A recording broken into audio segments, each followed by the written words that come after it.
Good morning students. आज हम आपका सेकंड चैप्टर शुरू करने जा रहे हैं बायो का, that is the biological classification. सबसे पहले आपको चैप्टर का नाम का मतलब समझ आना चाहिए।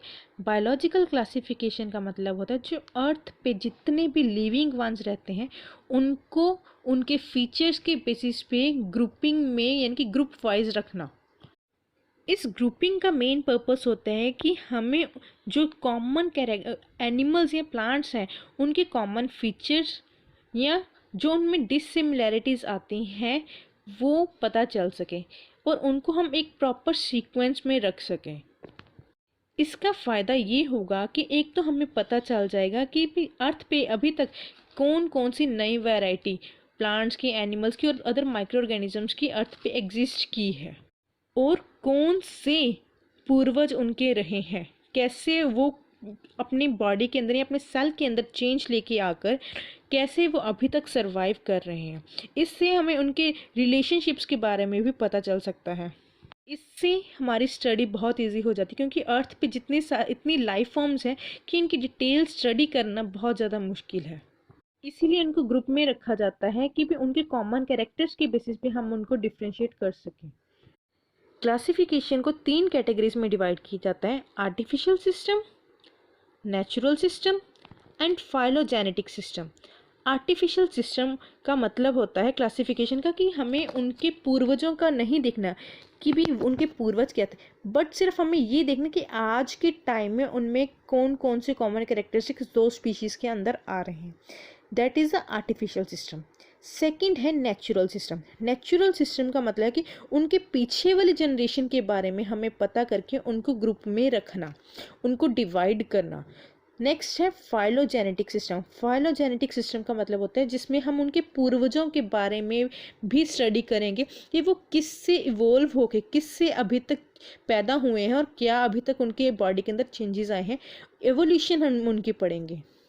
ये जो क्लासिफिकेशन है इसको डिफरेंट डिफरेंट साइंटिस्ट ने डिफरेंट डिफरेंट किंगडम्स के अंदर अरेंज किया है। सबसे पहले आते हैं 2 किंगडम सिस्टम ऑफ क्लासिफिकेशन।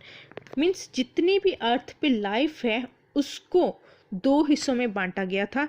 ये साइंटिस्ट था कार्ल लिनियस जिसने अर्थ पे जितने भी लिविंग वंस हैं उसको सिर्फ 2 हिस्सों में कैटेगराइज किया था कि एक प्लांट्स हैं और सेकेंड एनिमल्स हैं। कार्ल लिनियस ने सबसे पहले इसकी डिफ्रेंशिएशन की थी, इसलिए उसको बोला जाता है फादर ऑफ टेक्सोनॉमी। बट इस सिस्टम की कुछ लिमिटेशन थी कि वे अर्थ पे जितने भी बाकी के जो माइक्रो ऑर्गेनिजम्स एग्जिस्ट करते हैं उनको कौन सी कैटेगरी में रखा जाए। सो ये किंगडम सिस्टम फेल हो गया था। उसके बाद नेक्स्ट साइंटिस्ट था अर्न्स्ट हेकल। उसने अर्थ पे जितने भी लिविंग वंस हैं उनको 3 कैटेगरीज में डिवाइड किया। वो कैटेगरीज थी प्रोटिस्टा, प्लांटी एंड एनिमेलिया। उसने प्रोटिस्टा के अंदर जो बाकी के माइक्रो ऑर्गेनिजम्स थे उनको रखा, बाकी के प्लांट्स एंड एनिमल्स को डिवाइड किए। बट ये भी जो उसकी क्लासिफिकेशन थी कुछ हद तक सही साबित नहीं हुई। देन उसके बाद नेक्स्ट साइंटिस्ट विटकर, उसने अर्थ पे रहने वाले सारे लिविंग वंस को 5 कैटेगरी में डिवाइड किया: Monera, protista, fungi, Plantae and animalia. Monera category के अंदर उसने वो माइक्रो ऑर्गेनिजम्स, वो लिविंग वंस रखे जो कि सिंगल सेल से बने होते थे और उनके सेल के अंदर के न्यूक्लियस के अराउंड कोई कवरिंग नहीं होती थी। उसके बाद प्रोटिस्टा के अंदर उसने वो वाले माइक्रो ऑर्गेनिजम्स रखे जो सिंगल सेल से तो होते थे पर उनके सेल के अंदर के न्यूक्लियस के अराउंड कवरिंग होती थी। फंगी में उसने वो कैटेगरीज रखी थी जो कि अपना खाना खुद प्रिपेयर नहीं कर सकते थे, दूसरों पे डिपेंड करते थे, पर ये मल्टी सेलुलर होते थे, ये किसी मॉइस्ट एरिया पर ही ग्रो कर सकते थे। उसके बाद था प्लांट जिसमें जो खाना अपना खुद प्रिपेयर कर सकते थे, जिनमें क्लोरोफिल पिगमेंट होता था, उसने सारे के सारे उनको प्लांट किंगडम के अंदर रखा। और एनिमल किंगडम के अंदर उसने सारे के सारे अर्थ पे रहने वाले टेट्रापोड्स मीन्स जो 4 पैरों पर या तो चलते हैं या रेंगते हैं, जिनके अंदर प्रॉपर सिस्टम्स होते हैं, सर्कुलेटरी सिस्टम, एक्सक्रीटरी सिस्टम, वो उनको उसने एनिमल किंगडम के अंदर रखा। अब हम पहले करेंगे 5 किंगडम सिस्टम ऑफ क्लासिफिकेशन में first kingdom, that is the kingdom Monera. Kingdom Monera में सिंगल सेल्ड ऑर्गेनिजम्स जो होते हैं वो इंक्लूडेड होते हैं, जिनमें न्यूक्लियस के अराउंड किसी भी तरह की न्यूक्लियर मेम्ब्रेन नहीं होती। इनमें DNA structure as it is ही पड़ा होता है न्यूक्लियस के अंदर। इसमें एक्स्ट्रा सेल ऑर्गेनेलिज एब्सेंट होते हैं, जैसे कि राइबोसोम्स, एंडोप्लाज्मिक रेटिकुलम एक्सेट्रा। ये जो होते हैं असेक्सुअल रिप्रोडक्शन के थ्रू डिवाइड करते हैं, इनमें सेक्सुअल रिप्रोडक्शन नहीं होते। इनमें मूवमेंट एक सिंगल सेल्ड स्ट्रक्चर प्रेजेंट होता है, दैट इज अ फ्लैजेला, उनके थ्रू होते हैं। किंगडम मोनेरा को 3 कैटेगरीज में डिवाइड किया जाता है, that is the आर्कियोबैक्टीरिया, eubacteria and cyanobacteria. आर्कियोबैक्टीरिया का मतलब होता है वो बैक्टीरिया जो किसी स्पेशल सरफेस के ऊपर पाए जाते हैं। ये 3 तरह के होते हैं। हेलोफिल्स, हेलोफिल्स का मतलब होता है जहाँ पे हील का मतलब है सॉल्ट, जहाँ पे सॉल्ट ज़्यादा है। नेक्स्ट है थर्मो एसिडोफिल्स, थर्मो मीन्स होता है हीट, एसिडोफिल्स एसिड्स, वो एरिया जहाँ पे वाटर स्प्रिंग्स है, हीट है। मिथेनोजेंस एंड जो कि मिथेन गैस जहाँ पे पाई जाती है वहाँ पे प्रेजेंट होते हैं। उसके बाद है यू बैक्टीरिया। यू बैक्टीरिया का मतलब होता है ट्रू बैक्टीरिया। ये बैक्टीरियाज होते हैं, इनकी प्रॉपर शेप होती है। ये 4 तरह के होते हैं, coccus, spirillum, bacillus and vibrio. Coccus होते हैं जिनकी शेप जो होती है स्फेरिकल, गोल होती है, और स्पिरिलियम्स जो होते हैं उनकी शेप जो होती है स्पाइरल, यानी कि जैसे आपका स्प्रिंग होता है कोइलिंग वाला, वैसा होता है। बैसिलस जो होते हैं लंबे लंबे रोड शेप्ड सेल्स होते हैं, और विब्रियो जो होते हैं जैसे आपकी कॉमा की शेप होती है सेम उसी शेप के होते हैं। थर्ड इसके अंदर आता है साइनोबैक्टीरिया। साइनोबैक्टीरिया वर्ड जो होते हैं, साइनो वर्ड लिया जाता है ब्लू और ग्रीन के कलर मिक्सचर के लिए। ये बैक्टीरिया जो होते हैं इनमें ब्लू और ग्रीन कलर का मिक्सचर होता है, एक तरह की एल्गी होती है। इनमें जो होता है कुछ हद तक क्लोरोफिल पिगमेंट प्रेजेंट होते हैं, मीन्स ये अपना खाना कहीं अपने आप भी बना सकते हैं, और ये दूसरों पे भी डिपेंड करते हैं खाने के लिए। ये जो होते हैं मोस्टली फ्रेश वाटर या सॉल्टी वाटर के अंदर पाए जाते हैं। इनका मेन फंक्शन होता है सॉइल के अंदर नाइट्रोजन को फिक्स करना। इसके अलावा एक स्ट्रक्चर आता है माइकोप्लाज्म।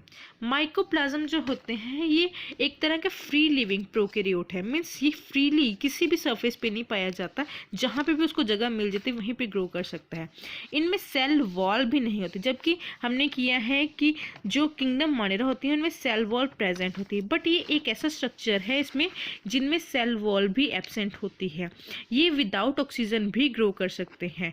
ये प्लांट्स और एनिमल्स में कई तरह की बीमारियां पैदा करते हैं। Now the second kingdom. Second kingdom is the kingdom protista. ये लोग प्रोटिस्टा होते हैं, ये यूनिसेलर में सिंगल सेल से बने होते हैं, और ये यूकैरियोट्स होते हैं, मीन्स इनके न्यूक्लियस के अराउंड न्यूक्लियर मेम्ब्रेन की कवरिंग पाई जाती है। ये मोस्टली पानी में पाए जाते हैं। ये जो होते हैं या तो ये खाना खुद भी प्रिपेयर कर सकते हैं या दूसरों पर भी सर्वाइव कर सकते हैं। इसके लिए इनमें मूवमेंट के लिए फ्लैजेला स्ट्रक्चर हो भी सकता है या नहीं भी हो सकता। ये 3 कैटेगरीज के अंदर डिवाइडेड होते हैं, algae, moulds and protozoans. Algae, algae को आम भाषा में काई बोला जाता है, जहाँ पे आपका पानी का लेवल खड़ा, यानी कि पानी कुछ देर तक खड़ा रह जाता है काफ़ी टाइम तक, तो वहाँ पे जो होती है एल्गी ग्रो करनी शुरू हो जाती है। इनमें रूट्स या स्टेम्स या लीव स्ट्रक्चर नहीं होता।